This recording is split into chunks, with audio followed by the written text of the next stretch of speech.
Assalamualaikum warahmatullahi wabarakatuh. Apa kabar Sobat Bumils? Selamat datang di channel YouTube saya. Nah, kali ini kita akan membahas soal KB dan kontrasepsi. Ngomong-ngomong soal KB dan kontrasepsi, Sobat Bumils pasti banyak informasi, baik dari teman, dari keluarga, dari tetangga, atau dari media sosial. Ada yang berpikir positif, ada juga yang berpikir negatif.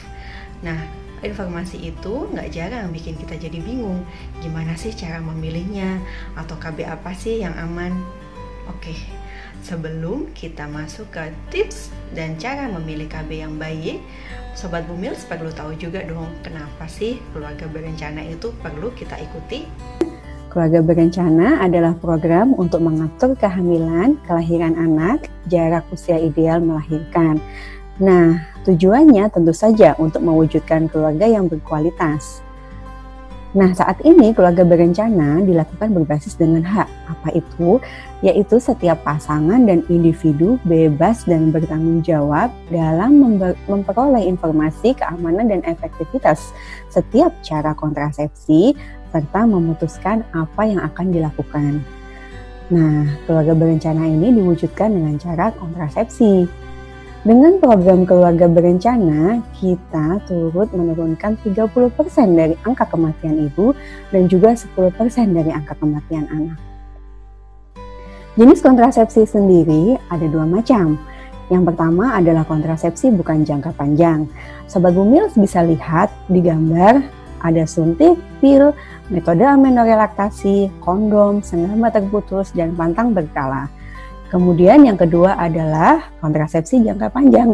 Seperti yang ada dalam gambar, Sobat Bumils bisa lihat ada IUD atau spiral, ada implan atau susuk, sterilisasi pria, dan sterilisasi wanita.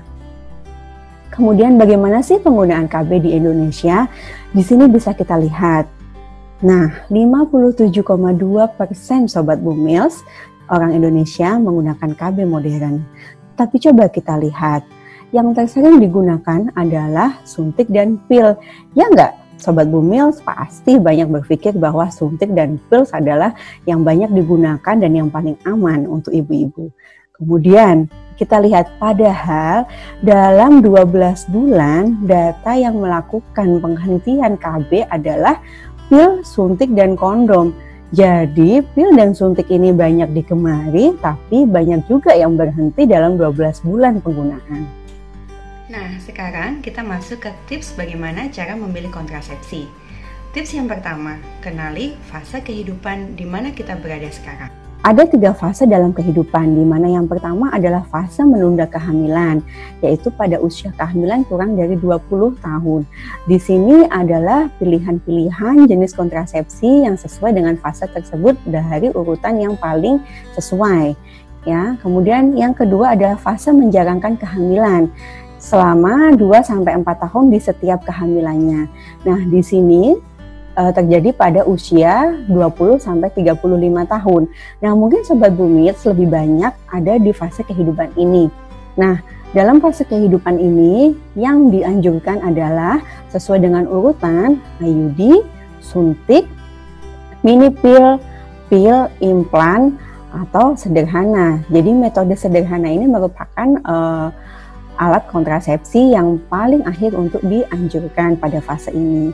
Kemudian fase tidak hamil lagi, yaitu fase di atas 35 tahun. Tentunya ini juga disesuaikan dengan berapa jumlah anak yang sudah dimiliki oleh sebuah pasangan. Nah, pada fase ini alat pilihan yang lebih utama adalah steril, kemudian IUD, implan, baru sampai yang tidak dianjurkan adalah metode suntikan sederhana dan pil. Tips yang kedua, kenali masing-masing alat kontrasepsi. Bagaimana efektivitasnya, bagaimana cara kerjanya, bagaimana keuntungannya dan kerugiannya. Cara kerja, efektivitas, keuntungan, dan kerugian masing-masing kontrasepsi ini berbeda. Kita bahas satu-satu. Yang pertama adalah metode pantang berkala atau kalender. Nah, ini sesuai dengan prediksi masa subur. Kegagalannya 9-20 wanita per 100 wanita, cukup besar. Keuntungannya tanpa biaya, tidak ada efek samping, tidak mempengaruhi ASI. Namun kerugiannya sangat membutuhkan pasangan yang disiplin dan Sobat Bumil harus benar-benar mengenali masa suburnya. Kemudian yang kedua adalah metode kondom. Nah, ini berfungsi menghalangi sperma saat masuk ke alat reproduksi wanita. Kegagalannya cukup tinggi, 2-12 per 100 wanita. Keuntungannya bisa melindungi diri dari infeksi menular seksual. Namun kerugiannya, kondom ini keberhasilannya tergantung pada kepatuhan dan cara pemasangan yang benar saat melakukan hubungan seksual. Yang berikutnya adalah metode amenorrhea laktasi. Nah, pada metode ini caranya memberikan ASI eksklusif dengan tujuan menekan hormon dan mencegah pematangan sel telur. Efektivitasnya cukup tinggi, tapi hanya 6 bulan pertama, yaitu sebanyak 98%. Keuntungannya tidak ada efek samping, tidak perlu pengawasan medis, tidak mengganggu senggama sama sekali, tidak perlu biaya, memberikan kekebalan pasif dan gizi yang baik sekaligus kepada si bayi. Namun kerugiannya tentu memerlukan persiapan bagaimana cara memberikan ASI yang benar-benar efektif sehingga bisa berfungsi sebagai kontrasepsi juga, dan harus dilanjutkan dengan metode kontrasepsi lainnya. Kemudian metode yang selanjutnya adalah pil, suntik, implan, dan hormon yang mengandung progestin. Jadi ketiga alat ini bisa mengandung hormon progestin. Nah, hormon ini menekan kematangan sel telur dan menjadikan selangkut lendir rahim menjadi tipis dan atrofi sehingga menghambat transportasi gamet. Kegagalannya 0,3 per 100 wanita, cukup efektif, keuntungannya cukup banyak, aman dan efektif, bisa dipakai untuk semua usia reproduksi, cocok untuk laktasi, mencegah kanker endometrium, dan menurunkan kejadian penyakit payudara. Nah, untuk kekurangannya, kembali kesuburannya cukup lambat karena butuh waktu beberapa bulan. Kemudian bisa bermasalah pada berat badan, bisa menurunkan libido, ada gangguan emosi, dan tentu saja akan mengganggu siklus haid para bumil sekalian. Nah, yang selanjutnya yaitu hormon juga, tapi isinya kombinasi. Ini sering dalam bentuk pil atau suntik, seperti yang digambar. Nah, ini sama juga menjaga hormon dalam kondisi tertentu atau pada level tertentu sehingga dapat menekan kematangan sel telur. Kegagalannya hampir sama, 0,3 per 100 wanita. Keuntungannya juga hampir sama, aman dan efektif, dapat digunakan untuk semua perempuan usia reproduksi, efek sampingnya lebih sedikit, dan lebih baik untuk ibu-ibu yang ada resiko penyakit kardiovaskuler seperti resiko stroke, resiko penyakit jantung, resiko hipertensi. Yang kemudian kekurangannya sama dengan hormon yang satunya, yang sebelumnya, yaitu kembalinya kesuburan cukup lambat, kemudian dapat mengganggu laktasi. Kalau hormon kombinasi ini bisa mengganggu produksi ASI, berbeda dengan hormon progestin yang sebelumnya, yang sebelah kanan ini tidak mengganggu laktasi. Kalau hormon kombinasi, dia mengganggu laktasi. Kemudian IUD. Nah, IUD ini sering menjadi pilihan dan sering dipromosikan di banyak program. Nah, memang IUD ini menjadi pilihan. Ya, cara kerjanya adalah membentuk reaksi inflamasi secara lokal, hanya di rahim saja, tidak berpengaruh terhadap sistemik atau seluruh sistem tubuh. Kegagalannya cukup rendah, 0,6 per 100 wanita. Nah, keuntungannya dia efektif segera setelah dipasang, langsung efektif. Kemudian tidak berpengaruh terhadap hubungan seksual, tidak ada efek samping hormonal seperti yang saya sebutkan tadi, karena dia tidak ada efek sistemik atau tidak ada efek ke seluruh tubuh. Kemudian yang selanjutnya tidak dipengaruhi ASI, jadi ini bisa dipilih oleh sobat bumil yang nanti melahirkan dan tetap memberikan ASI. Kemudian dapat dipasang setelah melahirkan atau setelah keguguran. Jadi, Sobat Bumils, kalau melahirkan, baik secara normal maupun sesar, bisa langsung dipasang spiral atau IUD ini. Kemudian keuntungan terakhir, dia tidak berinteraksi dengan obat-obatan. Nah, kekurangannya apa? Si IUD ini tidak bisa digunakan pada perempuan yang dengan resiko infeksi menular seksual atau yang berganti pasangan. Kemudian dia memerlukan prosedur medis karena butuh dipasang oleh tenaga medis. Kemudian tidak dapat dilepas sendiri tentu saja karena yang melepas memang harus tenaga medis. Dan yang terakhir membutuhkan pemeriksaan berkala. Tapi tidak terlalu sering karena kalau misalkan posisinya bagus, Sobat Bumils perlu cek ke tenaga kesehatan terkait cukup 1 tahun sekali dalam penggunaan IUD ini. Dan IUD ini bisa digunakan sampai dengan 5-8 tahun. Kemudian yang selanjutnya adalah tubektomi. Apa itu tubektomi? Tubektomi ini adalah sterilisasi wanita. Jadi dengan prosedur bedah untuk menutup tuba falopi atau saluran indung telur di wanita. Nah, kegagalannya ini 0,5/100 wanita. Keuntungannya tidak mempengaruhi ASI tentu saja, tidak mempengaruhi senggama, dan tidak ada perubahan fungsi seksual. Namun kekurangannya, kadang ada kasus yang terjadi penyambungan sehingga tetap hamil lagi gitu, tapi sangat kecil. Kemudian tidak melindungi diri dari infeksi menular seksual.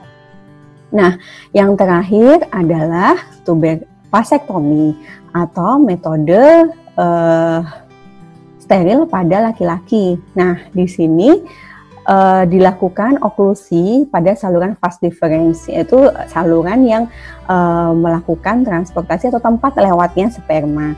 Nah, sehingga transportasi sperma terhambat untuk keluar.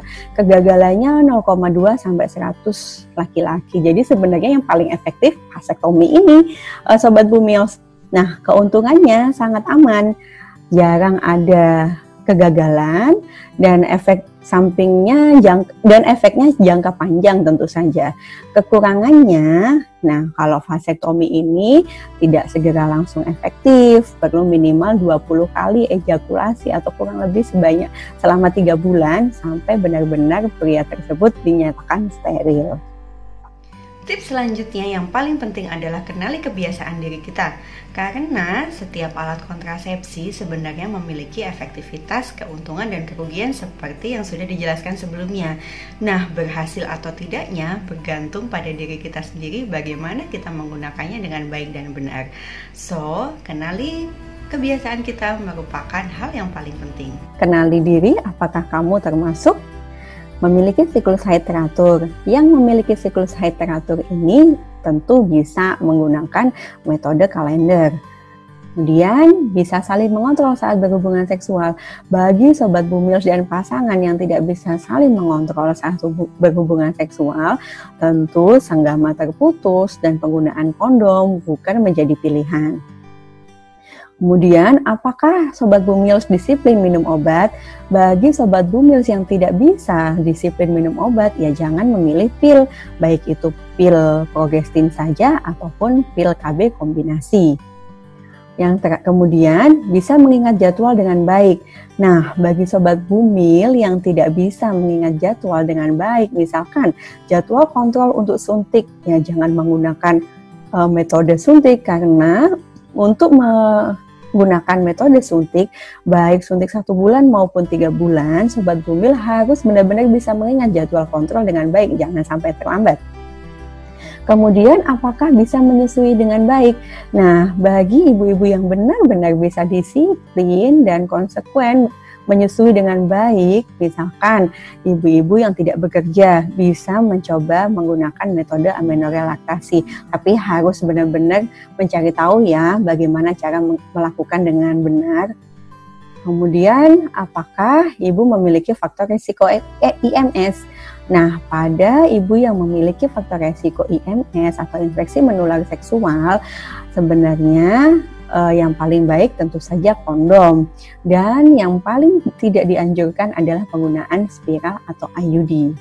Nah, selanjutnya, apakah ibu termasuk yang disiplin jadwal kontrol? Kalau merasa disiplin jadwal kontrol, ya silahkan bisa menggunakan IUD. Tapi kalau ibu sekalian cukup anak tapi merasa tidak bisa disiplin jadwal kontrol, maka KB sterilisasilah yang menjadi pilihan. Tips terakhir adalah kenali kondisi kesehatan Anda. Mengenali kondisi kesehatan bisa dibantu oleh petugas medis setempat, bisa dengan ibu bidan, dokter umum, atau dengan dokter kandungan setempat. Kondisi kesehatan yang dimaksud adalah obesitas, hipertensi, diabetes, infeksi HIV.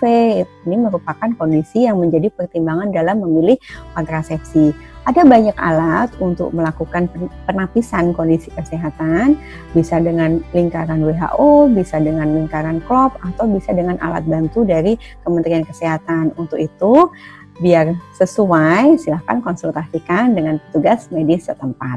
Jadi Sobat Bumils, bagaimana cara melakukan KB dengan nyaman? Bagi pasangan yang nyaman ber-KB, akan tercipta keluarga terencana, bahagia, sejahtera, dan juga berperan dalam angka kematian ibu dan anak yang semakin menurun. Untuk itu, yang pertama, tentukan tujuan ber-KB. Kedua, cari informasi cara kerja dan efektivitas ber-KB. Ketiga, kenali kebiasaan diri dan kondisi kesehatan. Keempat, tentukan pilihan dan gunakan KB. Kelima, patuhi cara ber-KB. Dan yang keenam, lakukan pemeriksaan sesuai aturan. Oke Sobat Bumils, demikian diskusi kita mengenai KB dan kontrasepsi. Semoga bermanfaat dan Sobat Bumils jadi tidak bingung-bingung lagi memilih, menggunakan, dan menerapkan kontrasepsi dengan baik dan benar. Demikian dari saya, jangan lupa jadilah ibu yang cerdas karena masa depan bangsa Indonesia terbentuk dari sentuhan para ibu sekalian. Terima kasih. Wassalamualaikum warahmatullahi wabarakatuh.